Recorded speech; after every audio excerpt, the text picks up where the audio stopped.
बिस्मिल्लाहिर्रहमानिर्रहीम। शुरू अल्लाह तबारक ताला के नाम से जो बड़ा मेहरबान और नहायत ही रहम करने वाला है। अल्लाह इज़्ज़ो जल की बनाई हुई इस कायनात के अंदर बहुत सारे ऐसे बादशाह हैं जिन्होंने अल्लाह तबारक ताला के निज़ाम को बदलने की कोशिश की और अल्लाह तबारक ताला की ज़ात को छोड़कर हुदा बन बैठे और हुदाई का झूठा दावा कर बैठे। हुदाई का झूठा दावा करने वाले बादशाहों में से एक बादशाह ऐसा भी था कि जिसको अल्लाह तबारक ताला ने पूरी रूई ज़मीन की बादशाहत अता फरमाई थी। इसके बावजूद इस बादशाह ने ना सिर्फ खुदाई का झूठा दावा किया बल्कि इसने ये सरकश और नाफरमान हो गया। अल्लाह तबारक ताला की ज़ात को जंग के लिए ललकारने लगा। महाज़ अल्लाह तबारक ताला ने। प्यारे दोस्तों, आज की इस वीडियो में हम आपको बताएंगे कि अल्लाह ताला को जंग के लिए ललकारने वाला वो बदबख्त बादशाह कौन था और ये बदबख्त बादशाह नमरूद कौन था। और जब इस बदबख्त बादशाह ने अल्लाह पाक को जंग के लिए ललकारा तो फिर अल्लाह ताला ने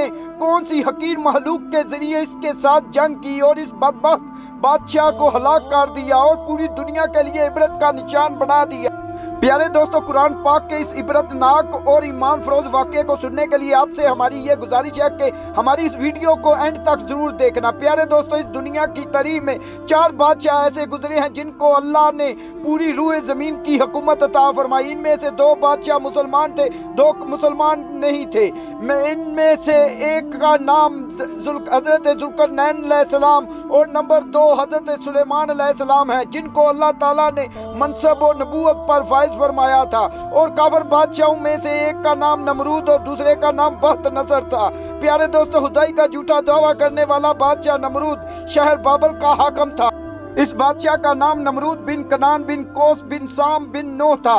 प्यारे दोस्तों, रवायात में आता है कि अल्लाह ने नमरूद को पूरी रूए ज़मीन पर हुकूमत अता फरमाई थी और इस बादशाह ने पूरी रूए ज़मीन पर 400 साल तक हुकूमत की। ये एक जाबर और जालिम बादशाह था और इसके दौर में के अंदर बुत परस्ती आम थी।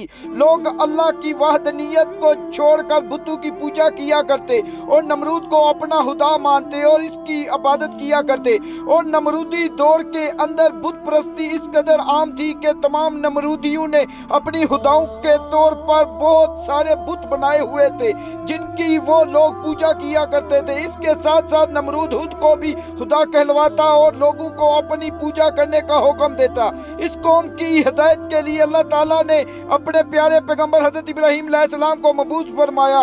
कुफ्र और शिरक और बुत परस्ती के इस दौर के अंदर हजरत इब्राहीम ने वो वाहिद शख्स थे जो अल्लाह तबारक ताला की वहदनियत पर ईमान रखते थे और बुतों की बजाय अल्लाह तबारक ताला की इबादत किया करते थे। हजरत इब्राहीम ने जब इस कौम को अल्लाह की ज़ात को छोड़कर बुतों की पूजा करते हुए देखा तो हजरत इब्राहीम ने इस कौम को हिदायत की हद तरफ बुलाया और बुतों की पूजा करने की बजाय अल्लाह ताला की इबादत करने का हुक्म दिया। तो हजरत इब्राहीम ने अपनी कौम से फरमाया कि अल्लाह ताला की ज़ात एक है और हमें उसी की इबादत करनी चाहिए। लेकिन ये नमरूदी कौम अपने कुफ्र और शिरक से बाज ना आई और इसी तरह बुतों की पूजा करती रही। एक दिन हजरत इब्राहीम ने इस कौम को झूठे खुदाओं को और इस कौम के सामने झूठा साबित करने का इरादा किया और हजरत इब्राहीम उस मकाम पर तशरीफ ले गए जहां उनके वो तमाम बुत पड़े हुए थे कि जिनकी वो पूजा करते थे। हजरत इब्राहीम जब उस कौम के बुत खाने में पहुंचे तो वहां उनके तमाम बड़े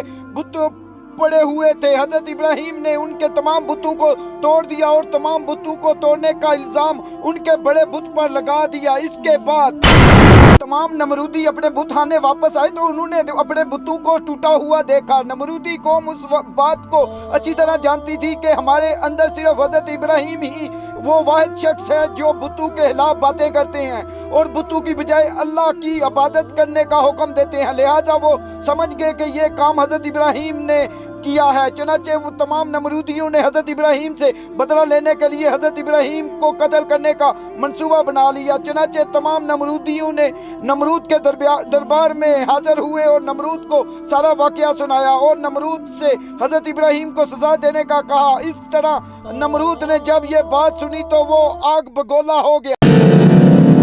उसने एक मकाम पर आग जलाने का हुक्म दिया। नमरूद ने यह हुक्म जारी किया कि एक वसी मैदान के अंदर आग जलाई जाए और इसके अंदर हजरत इब्राहीम को डाल दिया जाए। चुनांचे नमरूद के हुक्म के मुताबिक ऐसा ही किया गया दूर दराज से बहुत सारी लकड़ियों को इकट्ठा किया गया और एक वसी मैदान के अंदर जमा किया गया और इनके अंदर आग जला दी गई। हजरत इब्राहिम को सजा देने के लिए जो आग जलाई गई थी वो इस कदर ज्यादा थी कि इसके शोले आसमान को छू रहे थे। प्यारे दोस्तों, जब नमरूद के हुक्म के मुताबिक एक वसी मैदान के अंदर आग को जलाया गया तो इसके बाद हजरत इब्राहिम को इस आग के अंदर डाल दिया गया। जैसे ही हजरत इब्राहिम इस आग के अंदर तशरीफ लाए तो अल्लाह ताला ने फौरन आग को हुक्म दिया कि यह आग हजरत इब्राहिम पर ठंडी और सलामती वाली हो जा। तो वो आग अल्लाह तबारक ताला के हुक्म के मुताबिक हजरत इब्राहिम पर ठंडी और सलामती वाली हो गई। हजरत इब्राहिम इरशाद फरमाते हैं कि मैं जितने दिन आग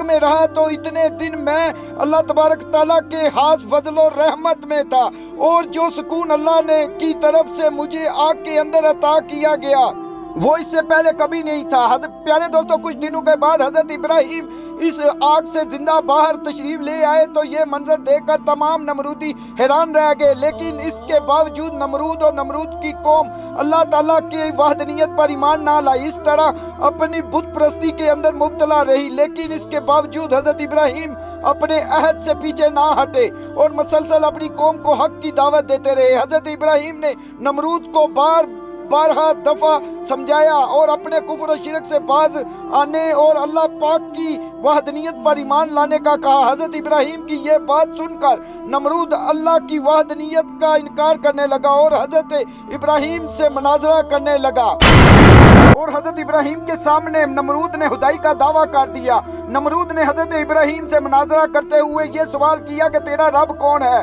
तो हजरत इब्राहिम ने इरशाद फरमाया कि मेरा रब वो है जो जिंदगी और मौत देता है। ये बात सुनकर नमरूद मुस्कुराने लगा और हजरत इब्राहिम से कहने लगा कि ये तो मैं भी कर सकता हूँ। चनाचे नमरूद ने तकब्बर के साथ 2 कैदियों को बुलाया जिनकी सजाए मौत हो चुकी थी। इनमें से एक को नमरूद ने कत्ल कर दिया, दूसरे को आजाद कर दिया और उस तरह नमरूद तकब्बर के साथ हजरत इब्राहिम से कहने लगा कि देखो, मैंने एक को जिंदगी दे दी और एक को मौत दे दी। इस तरह नमरूद हजरत इब्राहिम के सामने अपने आप को खुदा कहने लगा और अपनी खुदाई की बातें दलील से पेश करने लगा। इसके बाद नमरूद फिर हजरत इब्राहिम से पूछने लगा कि हकीकी खुदा तो मैं हूँ, बता तेरा खुदा कौन है? इसके बाद हजरत इब्राहिम ने नमरूद को इसकी अकल के मुताबिक जवाब दिया कि मेरा रब वो है जो सूरज को मशरक से तलू करता है और मगरब में गरूब करता है। अगर तू सच्चा खुदा है तो सूरज को मगरब से तलू करके दिखा। चनाचे जब नमरूद ने हजरत इब्राहिम की ये बात सुनी तो उसका रंग उड़ गया और वो लाजवाब हो गया। इस तरह नमरूद लाजवाब होकर अपनी पूरी कौम के अंदर जलील और रुसवा हो गया। प्यारे दोस्तों, इसके बाद भी कई मर्तबा हजरत इब्राहिम ने नमरूद को अल्लाह की वहदनियत की तरफ बुलाया, लेकिन नमरूद अपनी सरकशी से बाज ना आया और इसी तरह कुफ्र और शिरक में के अंदर मुब्तला रहा। चुनाचे हजरत इब्राहिम के बार बार दावत हक देने से नमरूद तंग आ गया और बिलाहर तंग आकर नमरूद हजरत इब्राहिम से कहने लगा कि अगर तेरा खुदा सच्चा है तो उसको बोल के अपनी फौज भेजे और मेरे साथ जंग करे। चुनाचे जैसे ही नमरूद ने हजरत इब्राहिम से के सामने ये बकवास की तो फौरन हजरत जिब्राइल हजरत इब्राहिम की बारगाह में हाजिर हुए और हजरत इब्राहिम से कहने लगे कि अल्लाह तबारक ताला का लश्कर जंग के लिए तैयार है। हजरत जिब्राइल अलैहिस्सलाम की ये बात सुनकर हजरत इब्राहिम नमरूद से ये कहने लगे कि अल्लाह ताला का लश्कर जंग के लिए तैयार है। चुनाचे हजरत इब्राहिम की ये बात सुनकर नमरूद हजरत इब्राहिम अलैहिस्सलाम से कहने लगा कि मुझे 3 दिन की मोहलत दे दो ताकि मैं अपनी जंग की तैयारी कर सकूं। चुनाचे नमरूद को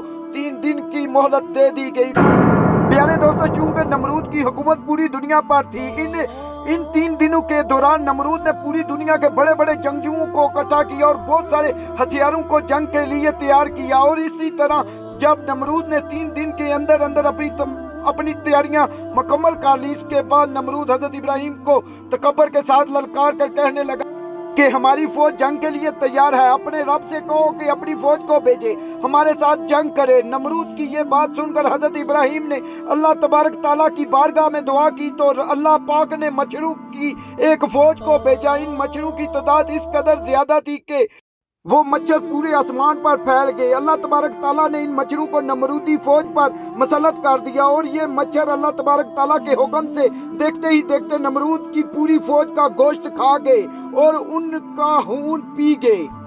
उस वक्त तमाम नमरूदी फौज की हड्डियां ही हड्डियां बाकी रह गई। चनाचे इस दर्दनाक मंजर को देखकर नमरूद अपने महल की तरफ दौड़ा और अपनी बीवी के कमरे के अंदर छुप गया। इस दौरान अल्लाह के हुक्म से एक लंगड़ा मच्छर नमरूद के घर में दाखिल हुआ और नमरूद ने जब उस मच्छर को देखा तो अपनी बीवी से कहने लगा कि ये है वो महलूक जिसने हमारी फौज को हलाक कर दिया।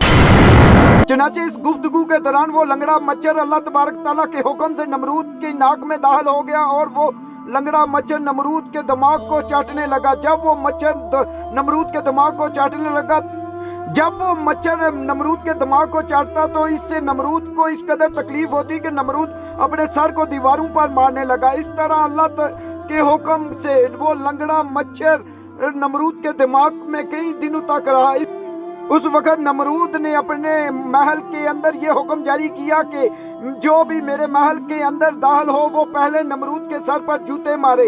इस तरह जूते मारने के बाद नमरूद को कुछ देर के लिए आराम महसूस होता, लेकिन कुछ देर बाद फिर दर्द महसूस होना शुरू हो जाता। इसी तरह अल्लाह ने नमरूद को एक हकीर और लंगड़े मच्छर के जरिए सजा दी। नमरूद अपने सर को सलाहों के साथ पीटता रहता, यहाँ तक कि अल्लाह ने इसको दर्दनाक मौत अता फरमाई और ये अपने सर को दीवारों पर मारता मारता हलाक हो गया। वो नमरूद जो अल्लाह को तकब्बर के साथ जंग के लिए ललकारा करता था, इस नमरूद को अल्लाह पाक ने एक हकीर लंगड़े मच्छर के हाथों हलाक करवाया और पूरी दुनिया के लिए इबरतनाक निशान बना दिया। बेशक अल्लाह पाक हर चीज पर कादिर है। बेशक अल्लाह पाक हम सबको दुनिया और आखिरत में कामयाबी अता फरमाए। आमीन या रब्बुल आलमीन।